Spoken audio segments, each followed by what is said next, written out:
Welcome to episode 6 of season 2 of Our Darling Town, the podcast where we explore the heart and soul of Darlington through its local independent businesses and the people that make it special. I'm Henry Carver alongside my brother James, and we're here to shine a spotlight on our beloved town. Join us as we sit down with passionate local people to delve into their stories and uncover the unique contributions they make to our community and to find out more about the town where we live. Get ready to be inspired by the people and stories that make Darlington truly special. Have we missed an episode? No. Because when I read the intro last time, it said episode 4. What's happened to episode 5? Oh, it was rookie error on your behalf, not double checking my notes. Whoops. So yeah, apologies, set you up last time. Last week or week before was episode 5. That was episode 5. That makes this episode 6. Absolutely, yeah, probably another 14 to go this season. Very good. Darian White, absolutely fantastic. Yeah, how's your dance practice going for next year? I think I kind of suitably stitched you up at the end. And I've just called him Darian White, haven't I? It was Darian Wright. Crikey. I think you I even said that to him before we started the last episode. Sorry, I can't Darian. believe it. Sorry, Darian, my fault. Amateur hour here. Yeah, absolutely. So yeah, I don't need dance practice. No, I've got the moves, got the dad, rhythm. The dad dancing is well and truly there. Absolutely. It's half term. You'll be taking the whole week off to look after the kids, right? Well, someone actually said to me last week, said, are you off? You're off for half term next week? And I looked at them puzzled and said, no, I'm not at school. And they actually meant to look after the children. So, no, I'm not off this week. My wife's got 3 days off. So she's been to Spillman's pumpkin picking. Very good. She's been to Kipling Hall to do a Halloween trail. And then she's going for a walk with them today. Yeah, very nice. And then I think some of them are at Hummer's Not School and nursery and things like that. Yeah. This week. So you were off Monday? I was off Monday, went to Ninja Warrior at Teesside Park in the morning. Did you get your headband and your... I didn't pay for a headband, but my hands were fairly sore afterwards, so we did get some gloves, but the gloves didn't last too long. The boys enjoy it? Boys absolutely loved it. Yeah, they're quite competitive as well. Yeah, so very much so. Did you manage to get up the big wall you've got to climb up? Yeah, absolutely. Yeah, it's fairly straightforward. I mean, 6'3" basically, and it's not actually that tall it's not actually that high when you get there. But yeah, managed to do that a few times. Brilliant. And you've been celebrating Diwali? Yes, we went to the indoor market on Saturday night, and Diwali festival in half of the market. There was some fantastic dancers, live music, and the place was absolutely packed. I didn't actually realise it was on, to be honest with you, but went to keep the boys entertained. My wife was away and met up with a friend, and also had maybe a stein or two of lager as well. Yeah, the pints of beer or the steins were pretty large, weren't they? Well, there were 2 pinters, but they were very nice indeed. Yeah, I had a gyros from one of the shops or the traders within there, and the kids had a pizza. So, yeah, it was very nice indeed. We should probably let people know about more events happening. Obviously, Alex at the town centre did lots of fantastic events. I didn't really know that the festival was on, but I think we should maybe, every time we do a podcast, maybe just see what's happening in the next couple of weeks to let other people know. Absolutely, yeah, we can promote it on the social media pages. And if you're not following, drop us a like or a follow or whatever on our social pages, and keep up to date with what's going on. Budget happening today. That'll be exciting. Oh my word, yes. Yeah, it's pretty much dominating the news, so we'll see what this afternoon brings. Yeah, so when this is released, we'll know what state the economy will soon be in. But hey-ho, these things happen. Move on. We have a guest today. Should we get straight into it? Today we're honoured to welcome Shaun Campbell, the inspiring founder of the Arthur Wharton Foundation, based right here in Darlington. Shaun has dedicated years to preserving and sharing the story of Arthur Wharton, who was the world's first black professional footballer, a record-breaking athlete, and true pioneer in multi-sports. Through his foundation, Shaun not only celebrates Arthur's remarkable legacy, but also champions diversity, equality, and inclusion in sports and beyond. Since founding the Arthur Wharton Foundation in 2010, Shaun has organised educational programmes, events, and campaigns to highlight Arthur's groundbreaking impact, from unveiling a 16-foot statue at St George's Park to collaborating with figures like Stevie Wonder. Shaun has transformed Arthur's legacy into an inspiring movement that connects our past to our future. Join us as we dive into Shaun's journey and learn more about Arthur's incredible story and explore how the foundation continues to make a positive impact on communities both locally and globally. Shaun, welcome. Hey, thanks for having me, guys. Lovely to be here, nice and early in the morning. Absolutely, yeah. Fresh. Yeah, I'm genuinely very excited about this episode because I don't know a lot about the foundation, so genuinely very interested from a personal perspective. But before we get into the Arthur Wharton Foundation, I'm personally interested in Shaun Campbell. Tell us a bit about yourself. Oh my God! Well, my background, I began life really as a ballet dancer, as a contemporary dancer. Basically I came from Leeds. We were very, very poor in Leeds. I was mixed race. My father's black. He's from Barbados in the Caribbean, which is the oldest British slave colony. It's the original one, 400 years ago. So to be sat in front of you guys 400 years later, after the most brutal, inhumane period in modern slavery, is a good thing. We managed to survive that journey. Growing up in the 1960s with a white mother and a black father was incredibly difficult. The negatives and the pejoratives and the miscegenation of my mother and the way they spoke about her was just horrendous. She got far more abuse than my black father. So that was very difficult to grow up with. Often, mixed race children as well, you'll find there's a lack of not just a black role model in the family, but a male role model. So it's a single white mother bringing up 4 mixed race boys. And those times was just absolutely horrendous. Having said that, we went to Hare Hills Middle School, and there's a wonderful inspirational teacher who wanted to get all of these black and brown mixed race people into tights and leotards because she had a passion for dance, So we were like, there's no way we're wearing tights and leotards, miss, at the age of 11. This is Billy Elliot, the Billy Elliot of Leeds. We actually are the original Billy Elliots. I mean, it's actually a true, it's just fact. My brother's a very well-known dance choreographer. Most of the principal dancers that came out of that school are the ones who set the ball rolling. And they're all from our school. So we did we made an arrangement with the teacher, if we can get some extra free school milk and crisps and stuff like that. And we had this wonderful opportunity when all the other children were going outside when it was raining, we were in room 24 in the hall practicing our dance. So all the other kids were getting wet and bedraggled, and we were all chilling out inside room 24 because we were treated a little bit special. So and basically we were the kind of rough stroke hard lads in the school, so nobody's going to criticise us for wearing tights and leotards, so the deal was done. Next thing you know, she went on an incredible journey, and it was the beginning of the kind of theatre arts that you see today in schools. That was us. We're the very beginning of all of that. So we are the original Billy Elliots, quite literally. Fantastic. And did you stay in Leeds, or did you travel with the... Well, I went to London, studied at the London Studio Centre. I wanted to continue and be a dancer, but then I fell out of love with dance, and I thought I'd like to write music for dance. So I came to Darlington for a week, quite literally. My brother was at the art centre as a dancer with English Dance Theatre, and he said, "Hey Shaun, fancy keep me company over the summer holidays?" I was like, "Yeah man, I'll come up." So I came up, and I remember there's a guy called Martin Crastre. He has a shop, Gene Jungle and Just a Fiver and all that. A friend of my brother's, I think he was dating one of the dancers at the time. And he said, "Do you fancy working for me a couple of days while you're up here?" And I thought, yeah, I'll do that. Suddenly I just found I could just sell. And it just felt wonderful, having a bit of money in my back pocket instead of living on a pint of milk and a Mars bar in the bright lights and big city of London. And I just found I warmed to Darlington, and so I came here for a week, and I'm still here 42 years later, married, 3 grown-up children, 6 lovely grandchildren. And I just felt, Darlington looks after me and I need to look after it, which is why I try and pay back in what I do, really. Then and that's when I learned about Arthur Wharton.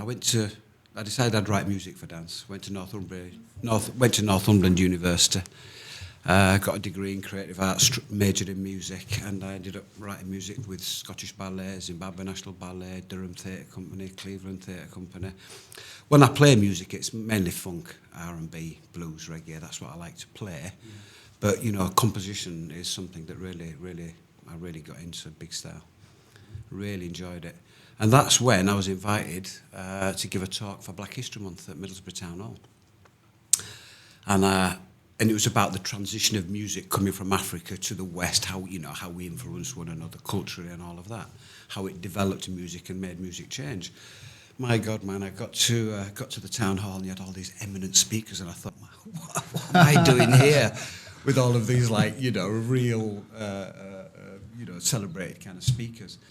And it was there. I had a friend with me on the day, and they said, "Hey, Shaun, you seen this?" And it was just a little brochure, and it had the name Arthur Wharton, a little paragraph. And I was thinking, how come I've never heard of this guy? Because I've always been kind of physical, and I've always loved playing football, and I've always been, And I just thought, this is crazy, man. Darlington. And I thought, went back to my shop in Drum. I had a shop called Drum on Grange Road, really funky place. So you have to imagine a tree trunk carved into a sun lounger, that kind of stuff. And I did bits and bobs of artwork in there. And it was while I was in there, I thought, I'll have to do something in tribute to this guy, man. So I'm on stage, I'm giving this talk at Middlesbrough Town Hall, and all of a sudden somebody said, play a Redemption song, Bob Marley. There's a guitar, so I played, "Oh, pirates, yes, they're robbing," and I started singing, But while I'm singing it, I was singing it, but looking at the brochure on the floor, just thinking, what a guy, Arthur Wharton. I couldn't believe that, I'd never heard of him. And there was only 4 lines or something in the brochure. But even those 4 lines had just triggered something. I'm thinking, this guy can't be recognised, otherwise I'd know about him. It would just be, so you get your customary applause at the end of your song or whatever. I finished my talk, went back to my shop, and I started painting a picture. I thought, I need something special. And I found an old piece of wood and it had loads of grain in it, And it's something I'd started painting previously, and I just following the grains of the wood, putting in shapes and symbols, whatever was in the wood naturally. My God, I picked up this piece of wood, and what I'd started 3 weeks previous, there was naturally a Scottish saltaire in the wood, which I'd painted in. It was just natural, there's nothing manipulated about it. And then below it, there was a knot in the wood, and it was like a head kind of bowed down like that, and the shape of an African female.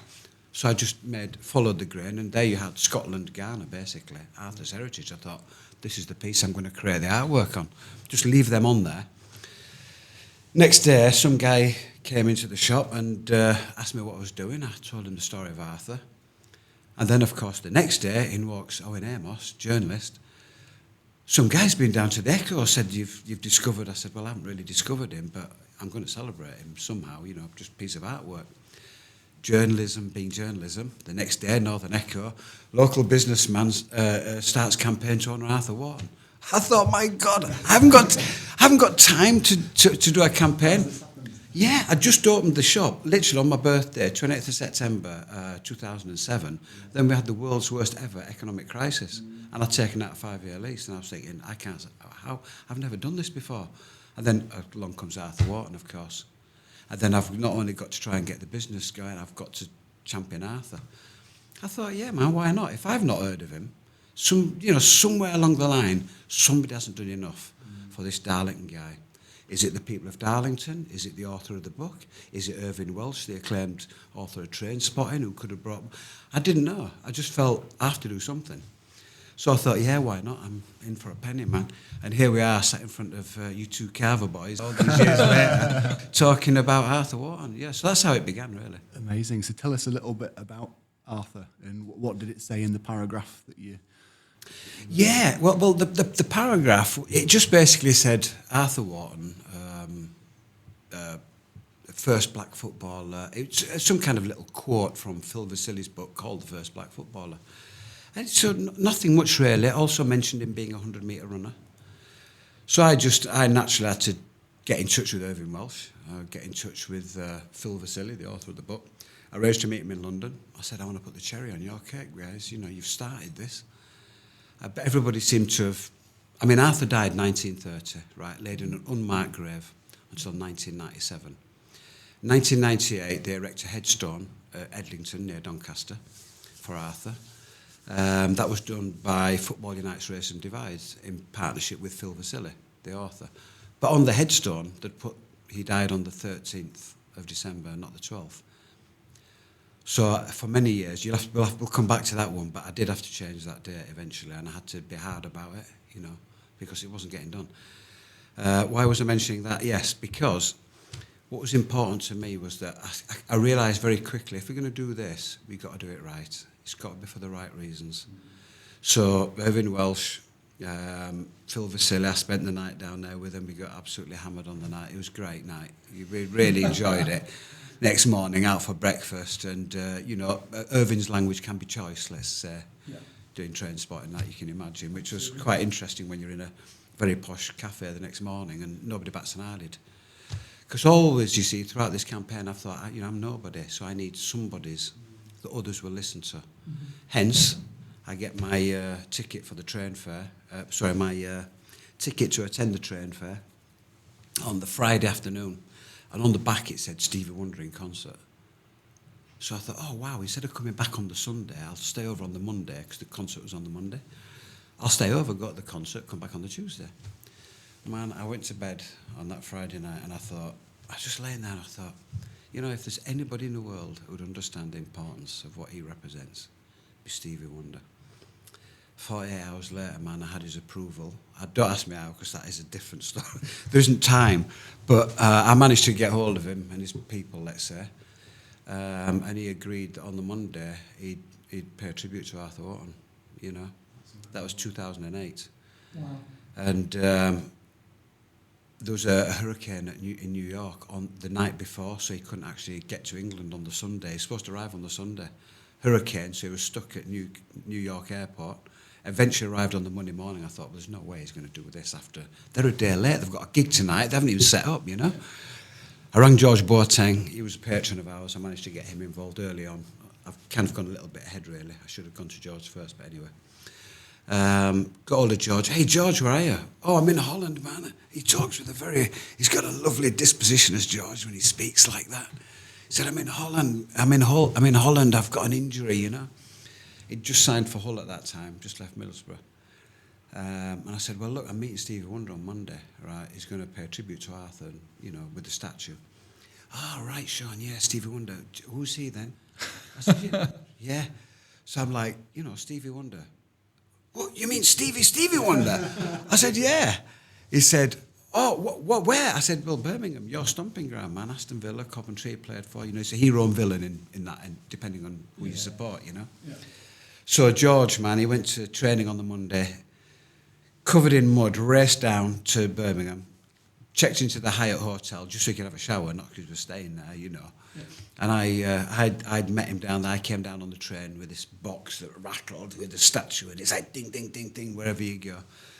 As George, I brought you wages, as I walked into the hotel, it was too much fun because the box was like that, and it had a big padlock on it, and it looks like something special, which it is, it's a statue. George then said, look, let's walk to the venue. Walk into the venue, we're just getting too much attention, because everybody knows George, and can you sign this? And they wanted my autograph thing, saying I look famous. You have seen, I was saying, you haven't seen me. No, you haven't. I'm nobody. You're not having my signature, man. There was one guy who wouldn't take no for an answer. Really? He just wouldn't. So I just, there you go. He said, you never know one day, that kind of stuff. Yeah. But that's the only one I ever did, because it was just too embarrassing for me, that.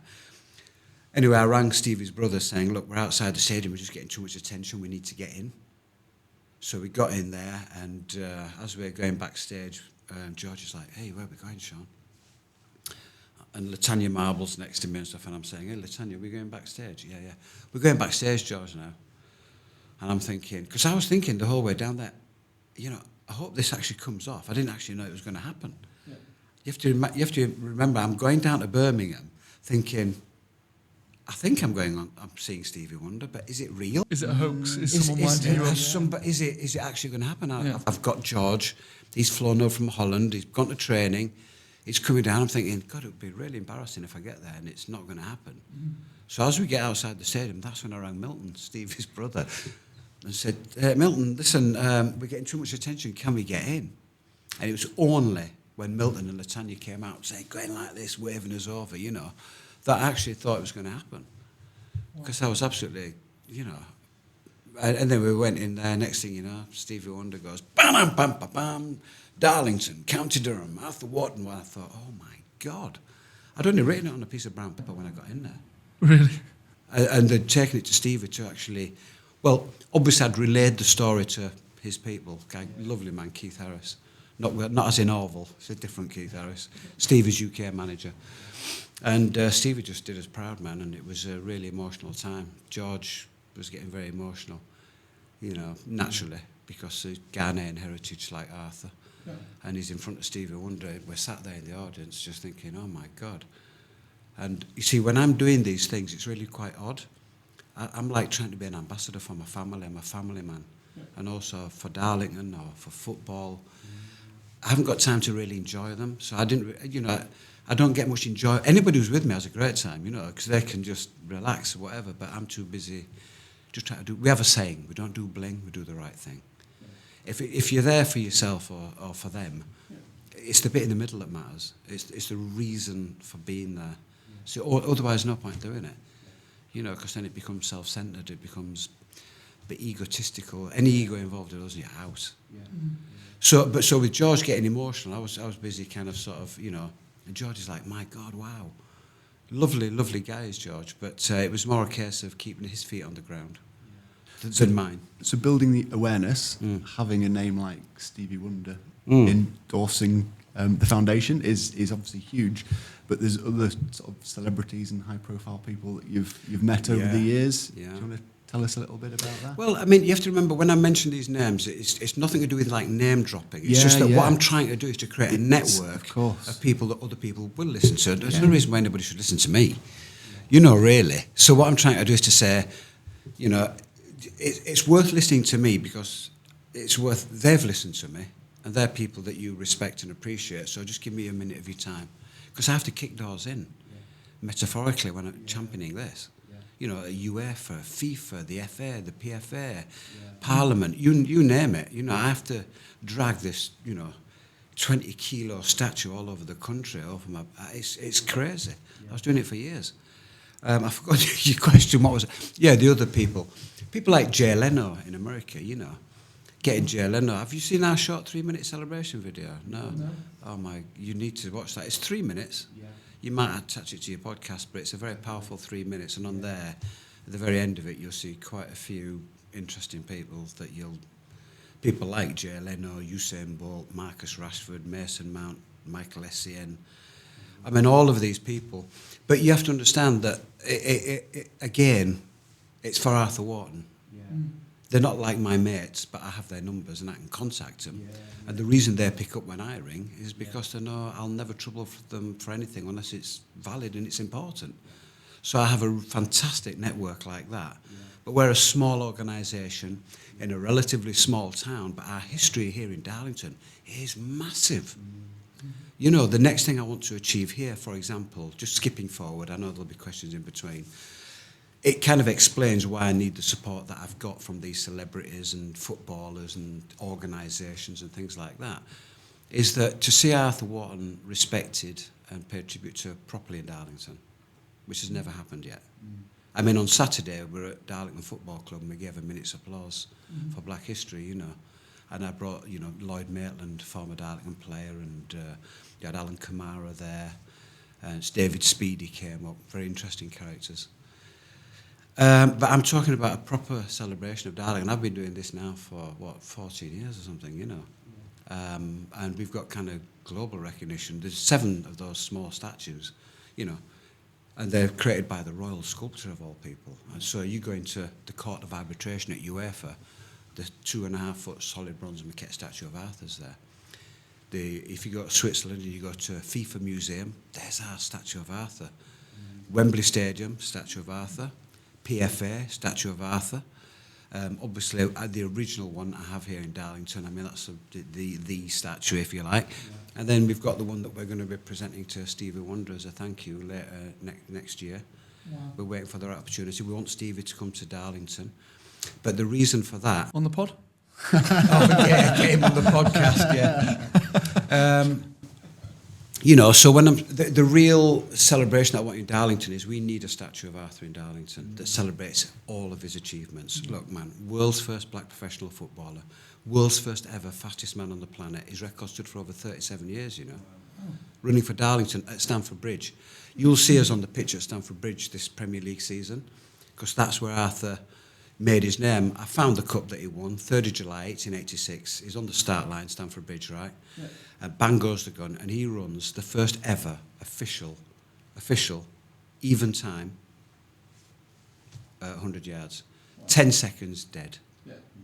and he repeated it at Stourbridge in 1887. Wow. On exactly the same day, 3rd of July 1886, Mercedes-Benz rolled out the world's first ever motor car, right? Carl Benz.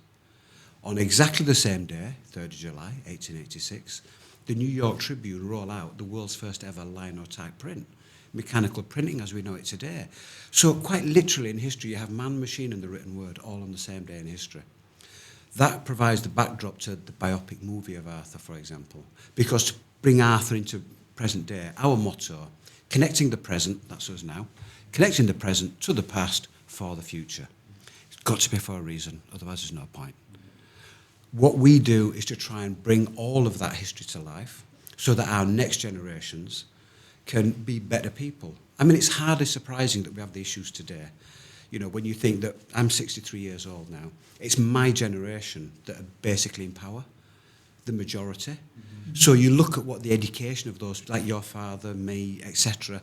Look at our education, our upbringing. We learned nothing positive about women at all. A tokenistic nod to, you know, Florence Nightingale and I don't know, Emily Pankhurst. That's basically it. Nothing about the famous authors and artists and inventors and contributors. Nothing. Nothing about black and brown people. Tokenistic nod to Martin Luther King maybe, or a black man in chains. We certainly never learnt anything about disability. Nobody was interested. Nothing about LGBTQ+, about being gay. Nothing. So it's hardly surprising that all of those four groups are playing catch-up. Because we don't have the infrastructures and the kind of mentality in place where there's anything positive said about us. So we have much more in common, those four groups, than, you know, the white male oppressive society that just keeps us pinned down. But it's understandable. So what I would say is I'm very optimistic for the future, that the next generation's coming through. I mean, look, social media and what we're doing now and things like that, you can teach outside of the classroom. You know, it doesn't have to be on the curriculum, but it should be. We're much more aware now of all of the issues affecting, and that's what Arthur Wharton's legacy has done. It's opened up all of these transferable elements of oppression, discrimination, dialogue about, you know, how we can improve society. So when you see Usain Bolt turn to the camera, we can get you a clip actually. When the documentary thing comes out, you'll see it, and Usain Bolt turns to the camera and he says, "Without Arthur Wharton, there is no Usain Bolt." It's the truth. To hear Usain Bolt say that is something heavy. But he means it. There's only been two men in the entire history of the world who's been, you know, the fastest man on the planet and a professional footballer. That is Usain Bolt and Arthur Wharton from Darlington. That's it. The deal with Usain for doing all of this was he'll be coming to Darlington in the next few weeks, we hope. He needs to walk in Arthur's footsteps, so it means taking him round Feetham's. We're not going to do all the bling thing with all the, you know, you're just going to walk like normal people around the town and show him where Arthur lived, which is the corner of Carmel Road and Millbank, where Cleveland College used to be. It's crazy. Yeah. It's mad. We need a blue plaque there. Absolutely. But Darlington hasn't done anywhere near enough to celebrate him, and I'm still fighting to do that. We've got a lovely little centre that we pay reasonable rent on, you know, fairly small by the council, but we can't invite disabled people in because we don't have a disabled toilet. And why am I struggling to get the council or whoever to put in a disabled toilet? We need one. Otherwise, we're excluding people in wheelchairs from using our centre. It's not right. And yet, I'm even now I'm fighting to do that. And we've brought, you know, global awareness to Darlington. There's no doubt about that. Stevie Cropper, Booker T and the MGs, right, who wrote Sitting on the Dock of the Bay, all the Blues Brothers stuff, you know, the man. You know, Stax music back then, it was the first ever kind of mix of black and white people playing together. That's Stevie Cropper, Donald Duck Dunn and all of these guys. Stevie Cropper gets in touch. And Stevie Cropper's now written us, you know, we sent him this wonderful, there's a guy called James Emerson, I don't know if you know James Emerson and the family from Darlington, Anglo-Italian. James had his troubles as a youngster, great footballer, real great kind of blues player. One of the best blues players I've ever heard, and I'm from the black community, you know, black and brown community in Leeds. This is my upbringing.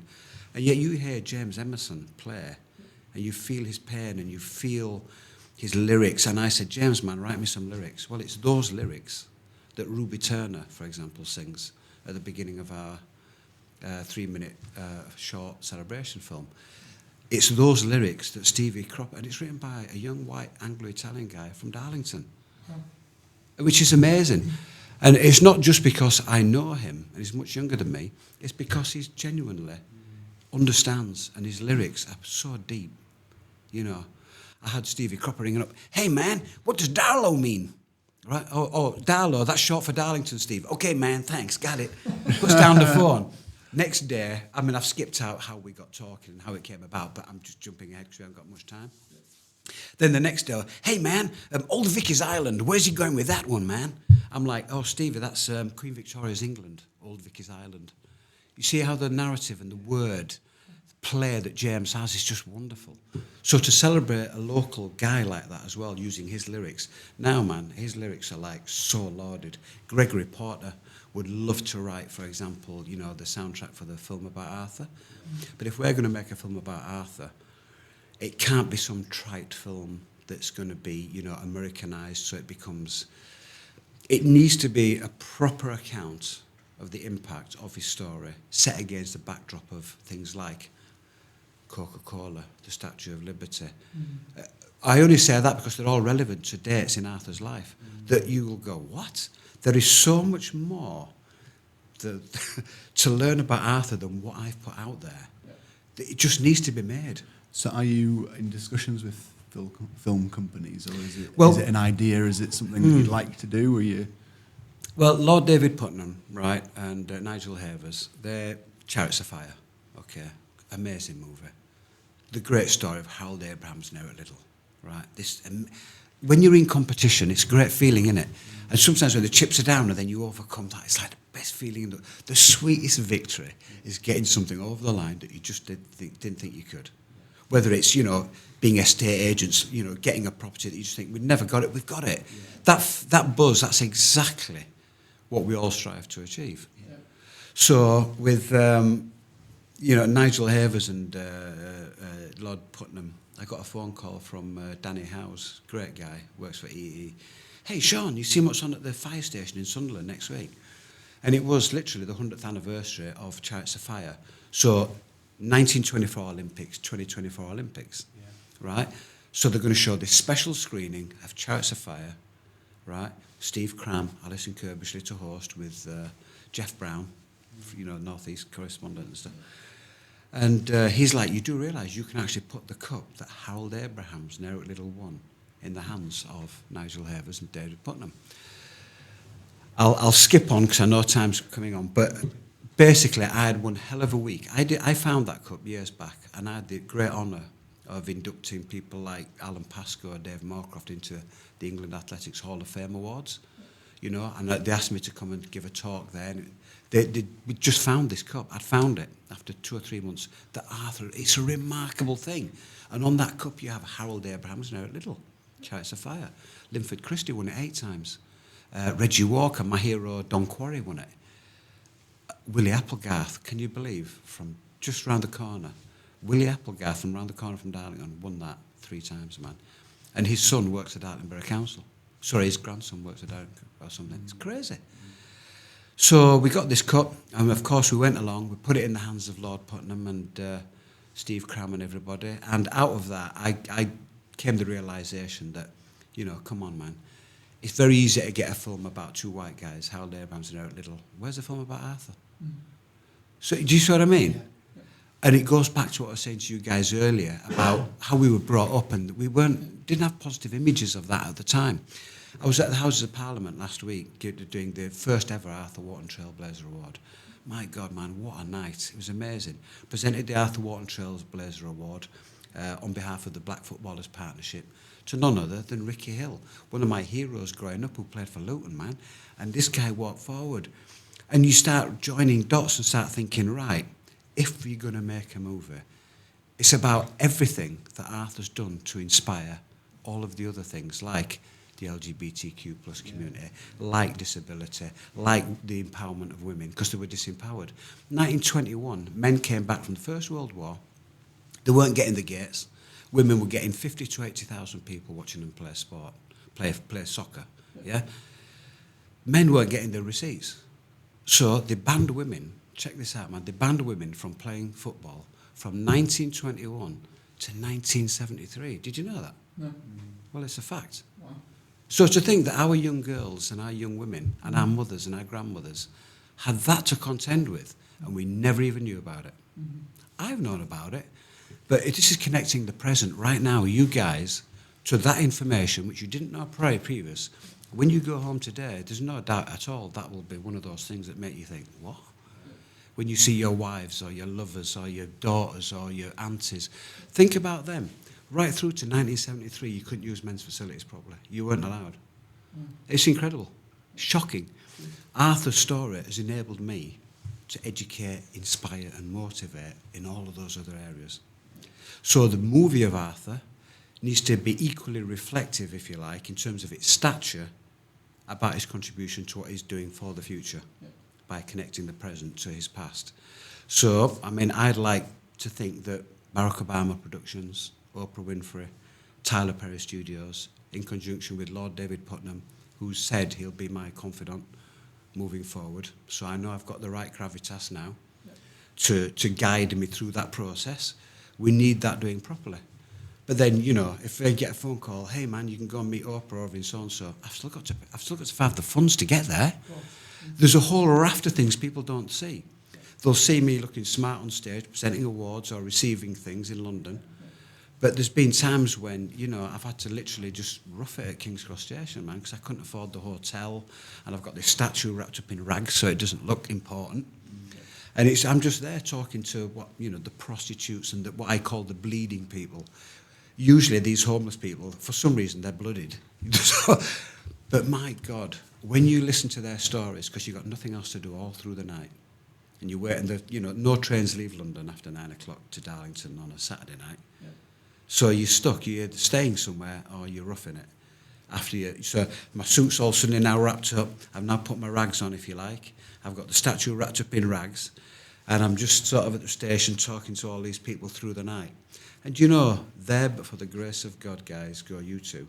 Because they're people who've been very successful and have either, lost their wife, either through tragedy or through, and it's just torn them apart, or they've lost a child, or there's been something in their life that's tipped them over the edge, right? And when you listen to these stories, it's heartbreaking, but it's empowering. And all I'm thinking of is, you are exactly the same people I've just been on stage with, but you've had a bit of bad luck. That's all it amounts to. You know. Those kind of journeys are irreplaceable, and the reward for that, there's no financial reward in anything I do. It's just giving back, and the price I have to pay is it's a large one, but that's a different story, man. You know, one day we may talk about how, because the personal impact on challenging this is quite heavy. And particularly when you think about my next challenge, which is probably a good way to get around closing this, really. The next challenge, really, is Darlington does need to do the right thing by Arthur, right? Get this statue, 25-foot statue. We already have the largest statue of any sportsman in the country. National Football Centre, as you said in your introduction, St George's Park.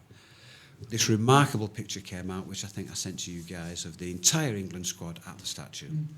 Very important that we do that. We now know they're in touch with Arthur, right? Yeah. But it took me 10 years of asking, every single year. Bearing in mind, it's 60 seconds walk from the England hotel room to that statue. It's only 60 seconds, right? And so 10 years later, it's the 10-year anniversary this month of that statue being erected at St George's Park. And it's a case of, surely you can get the team to walk 60 seconds now to the statue. And of course, they sent the whole squad. So, it's pushing down doors, So think about this. Here's a challenge for you to think about moving forward, and to any of our listeners, right? There's two really important things we can do in Darlington. One of them I've brought before the town board now, and it's to do with, it's in your field of work, really, the second one. The first one is, we need a statue of Arthur here. Ray Lonsdale, the celebrated sculptor from Newcastle, right?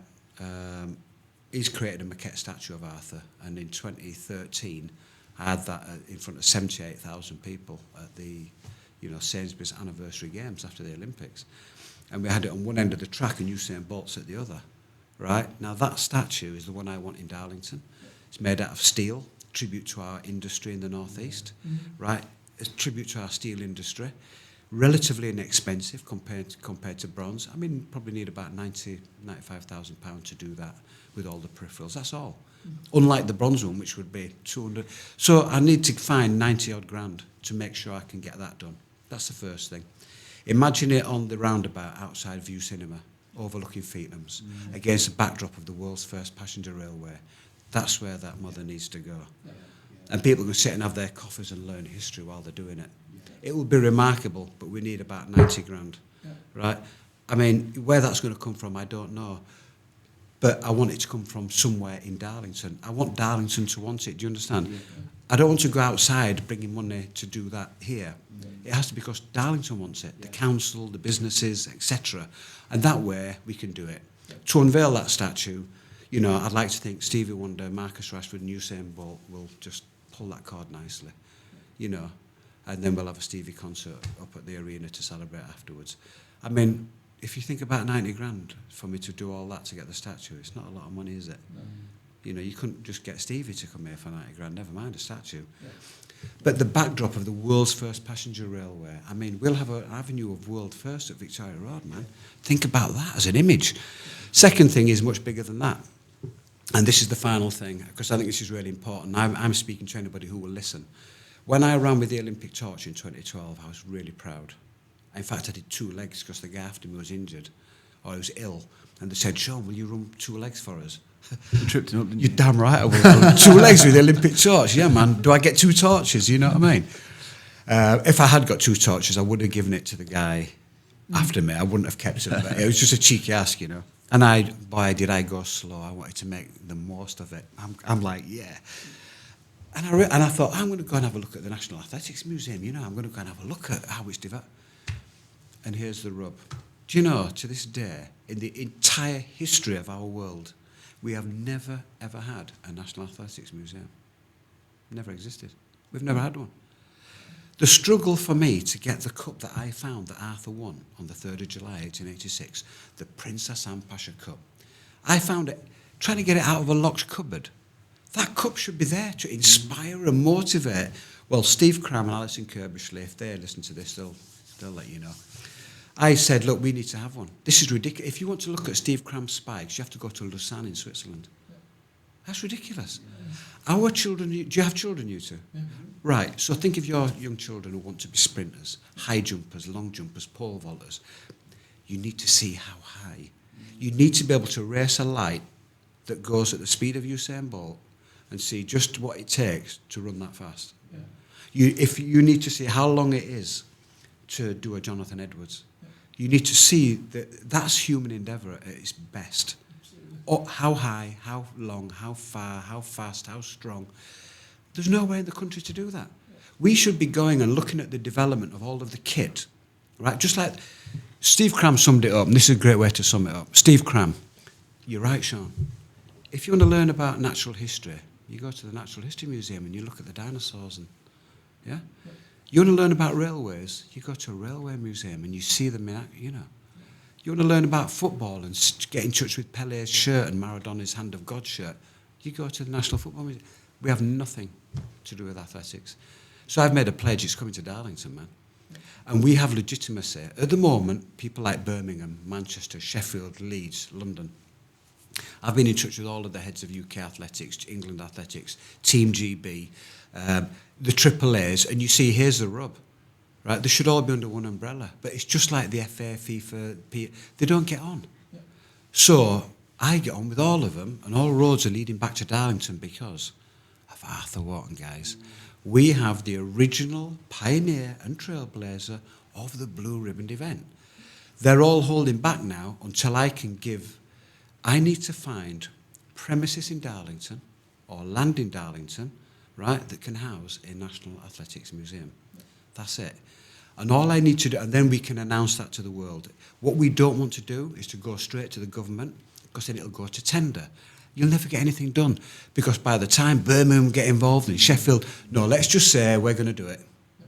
If it's not in Darlington, it will be in Teesside, or it will be in, you see, Sunderland is a great place for it, because it's where Lord Putnam has his media studies centre and everything, right?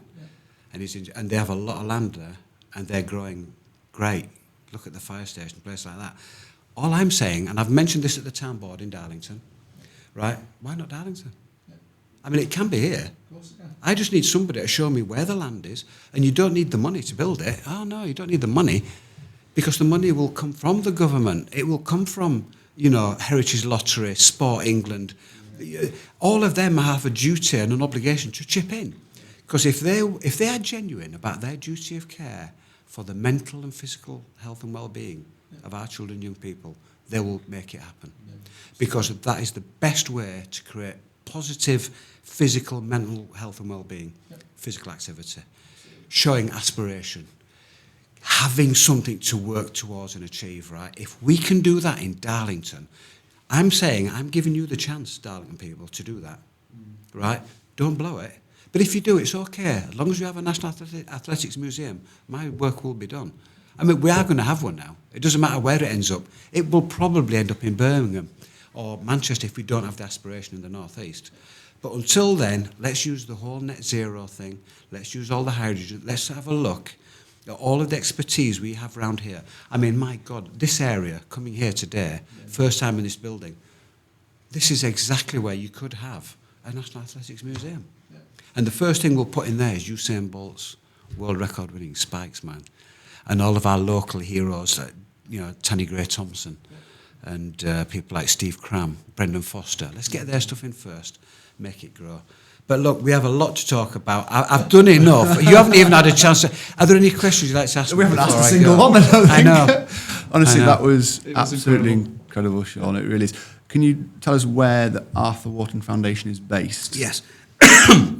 We're based in Widderfield Street, on the corner of Drury Street and Widderfield Street, in the Dean's area. Yeah. Strategically placed, because we were very aware of 2025, 7 or 8 years ago when I got that building. We need to help 2025, the railway anniversary. Yeah. We're literally 100 yards from it. Yeah. And people come and look at us, a riot of colour down there. Oh, it's beautiful. And it all really... You guys need to come in and I'll show you around. We'll make a day, come and have a look around. I've forgotten the actual question. Where is it? Oh, it's just based there. And it's strategically placed because of that, but also, I mean, it's no use having that in the West End. It doesn't need it. Yeah. You need it in that area to inspire and motivate. Yeah. And it's a totally different vibe down now. Yeah. That's what it used to be. Look forward to coming to visit. I can't wait to welcome you. Shaun, thank you so much. It's been absolutely brilliant. And I think we need another episode or two to get everything else into. Hey, look, man, it's no problem. Pleasure to meet you. Yeah, thank you very much indeed. Thank you so Pleasure much. to meet you. No, honestly, it's been wonderful. Thank you. Thanks for listening.